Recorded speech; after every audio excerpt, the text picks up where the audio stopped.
చెప్పండి. గౌతమ్ ప్రసాద్ గారు, ఎందుకు సభను పక్కదారి పట్టిస్తున్నారు? ముఖ్యమంత్రి పదే పదే అంటున్నారు ఏమైనా సలహాలు సూచనలు ఉంటే ఇవ్వండి, సో మేము తీసుకుంటాం అని మాట్లాడుతున్నారు. సో ఒకటే ఈరోజు ముఖ్యమంత్రి కానీ మంత్రులు కానీ చేస్తున్న కామెంట్, దళితులను కించపరుస్తున్నారు, దళిత స్పీకర్ నోరుస్తలేరు, దళిత ఎమ్మెల్యేలు నోరుస్తలేరు, మాజీ ముఖ్యమంత్రి కేసీఆర్ స్థాయి వ్యక్తులను కూడా ఈరోజు ఒక జూనియర్ అయినటువంటి పాడి కౌశిక్ రెడ్డి తుపాకీ ఎక్కుపెట్టి సైగలు చేయడం, బెదిరించడాలు ఏం జరుగుతోంది టీఆర్ఎస్ పార్టీలో, ఏం చెప్తారు? అవునన్నా, అందరికీ నమస్కారం. నమస్తే. శేషన్నకు, అదేవిధంగా మన కార్తిక్, అందరికీ నమస్కారం.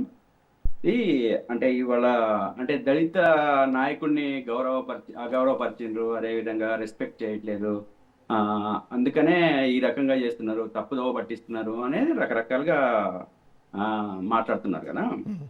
మేము మాట్లాడకంటే ముందు రేవంత్ రెడ్డి గారే అంటే ఆయన గురించి మాట్లాడింది ఇంతకుముందు ఇప్పుడు మాట్లాడింది ఇది సూచన చేస్తే ఇంత అసభ్యకరంగా, ఇంత అసహ్యకరంగా ఎవరైనా వ్యవహరిస్తే ఈ వ్యవహారాన్ని హరీష్ రావు గారు, కేటీఆర్ గారు సమర్థిస్తారా? ఇది మీ పార్టీ విధానమా? సంబంధించిన నిజ నిర్ధారణ కమిటీ వేసి సొంత ఊరుపడి ప్రజలను కనుక్కుందాం. ఇంతకు ఈయన ఏ కులం వాడు, ఏ సామాజిక వర్గం వాడు, ఈరోజు ఏ సామాజిక వర్గంలో రిజర్వేషన్లు అనుభవిస్తున్నాడు, ఆయన సొంత ఊరికి శాసనసభ నుంచి అన్ని పార్టీల నుంచి నిజ నిర్ధారణ కమిటీ వేసి నిజ నిర్ధారణ కమిటీ ముందర విచారణ జరిగి ఆయన శీలాన్ని ఆయన నిరూపించుకోవాల్సిన అవసరం ఉన్నది. ఆయన శీలాన్ని ఆయన నిరూపించుకోవాల్సిన అవసరం ఉన్నది. శ్రీకాంత్ గారు, ఎవరు ఎవరిని అగౌరవపరిచినారు, ఎవరు ఎవరిని అగౌరవపరుస్తూ మాట్లాడుతున్నారు, ఎవరు ఎవరిని ఒక అసెంబ్లీ స్థాయి అంటే ఒక ఎమ్మెల్యేగా ఉండి, ఒక ఎంపీగా ఉండి, ఒక తెలంగాణ రాష్ట్రానికి ఒక ఉప ముఖ్యమంత్రిగా ఉన్న మనిషి మీద గతంలో ప్రస్తుత ముఖ్యమంత్రి గారు రేవంత్ రెడ్డి గారు మాట్లాడిన మాటలు అవి. దళితుడు అనే నిరూపణ చేసుకోవటం అన్నంత వరకు సరే మనం మాట్లాడుకుందాం. అప్పటికే ఆయన ఎమ్మెల్యే, ఒక ఎమ్మెల్యేని పట్టుకొని వాడు వీడు అనంతా, వాడు వీడు అని చెప్పేసి అగౌరవంగా మాట్లాడింది ఎవరు? ఒకసారి కాదు. అంటే ఇప్పుడు ఏమంటారంటే ఎదుటోళ్ళు గడ్డి తింటే మనం కూడా గడ్డి తింటామా అన్నటువంటి సామెత లాగా కనిపిస్తుంది మీరు చూసేది. ఆయన చేసిన కామెంటు ఈ రోజు ఆయన గౌరవిస్తున్నారు, మేమేమైనా గౌరవించాలా అన్నటువంటి సంకేతాలు కనిపిస్తున్నాయి. శ్రీకాంత్ గారు, తప్పు. నేను నా పూర్తి మాట వినకన్నా ముందే మీరు జడ్జిమెంట్ ఇవ్వడం అనేది కరెక్ట్ కాదు. నేనేమంటున్నానంటే ఆ మాటలు ఇప్పుడు ప్రస్తుతం ఉన్న ముఖ్యమంత్రి గారు మాట్లాడిన మాట. అదే విధంగా కౌశిక్ రెడ్డి ఇప్పుడు ఆయనని అట్లా వాడు వీడు ఏమన్నా సంబోధించిండా, ఏమన్నా అన్నాడా, ఏమైనా నోటితో తిట్టరాని మాటలు ఏమన్నా తిట్టిండా, ఏం చేసిండని చెప్పేసి దళితుడిగా అతన్ని అగౌరవపరిచిందని చెప్పేసి ఈరోజు మాట్లాడుతున్నారు. అదే విధంగా దాన్ని బేస్ చేసుకొని అంటే సస్పెన్షన్ చేయాల్సిన ఇప్పుడు అవమానించాలంటే నోటితోనే అవమానించాలని రూల్ ఏం లేదు కదా.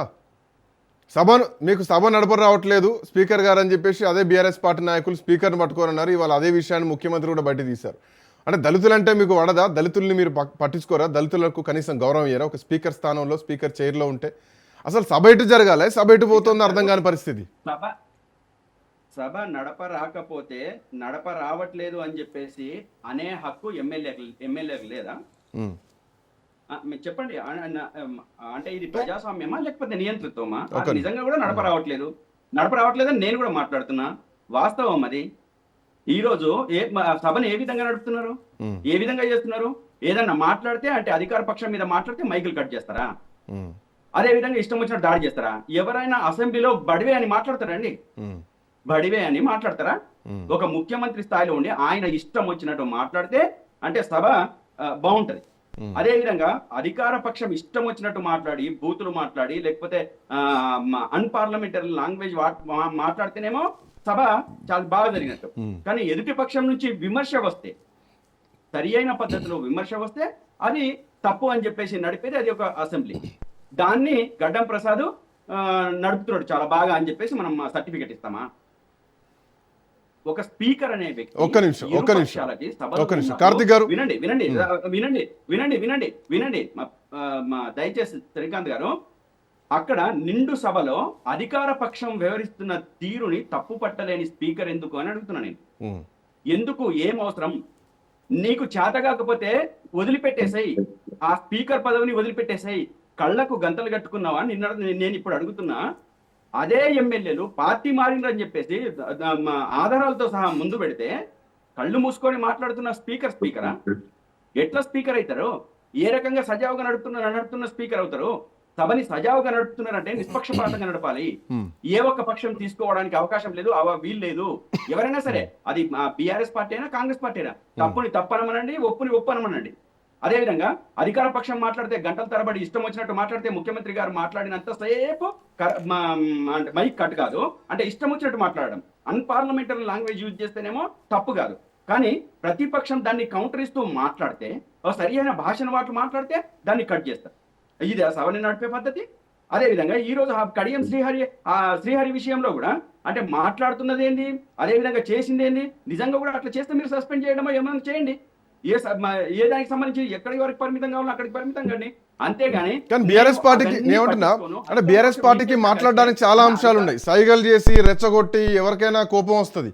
సైగలు చేసి రెచ్చగొడితే ఖచ్చితంగా వాళ్ళు కులం కార్డు తీసుకొస్తారు. అంతకుముందు మీరు స్పీకర్ విషయంలో మాట్లాడడం, వాళ్ళు అన్నారని చెప్పేసి మీరు అనడానికి మాట్లాడడానికి చాలా ఉన్నాయి. బడ్జెట్ సంబంధించినటువంటి పద్ధతుల విషయం మాట్లాడొచ్చు, ఆ లెక్కల విషయం మాట్లాడొచ్చు, ఏ డిపార్ట్మెంట్కి ఎంత బడ్జెట్ పెట్టారని మాట్లాడొచ్చు, స్కామ్ల విషయం మాట్లాడొచ్చు, అమృత్ స్కామ్ టెండర్ల గురించి, నైనికోల్ బొగ్గుగానికి సంబంధించి ఇన్ని అంశాలు వదిలేసి సైగలు చేయడం, కౌశిక్ రెడ్డి డైవర్ట్ చేయడం, ఆ ట్రాప్లోకి దాన్ని బేస్ చేసుకొని కాంగ్రెస్ ప్రభుత్వం మొత్తం కూడా ఇక దాని చుట్టే తిరగడం, సస్పెన్షన్లు చేయడం, నిరసనలు తిరగడం, సభా సమయం మొత్తం వృధా అవుతుంది కదా. శ్రీకాంత్ గారు, అవన్నీ మాట్లాడినామండి, ఏది వదిలిపెట్టలేదు, అన్ని మాట్లాడినాము, ఇప్పుడు కూడా మాట్లాడతాము, రేపు కూడా మాట్లాడతాము, ఏవి వదిలిపెట్టలేదు. మేము గత అసెంబ్లీలు చూడండి, ఇప్పుడు అసెంబ్లీ చూడండి, ప్రతి విషయంలో మేము మాట్లాడుతున్నాము.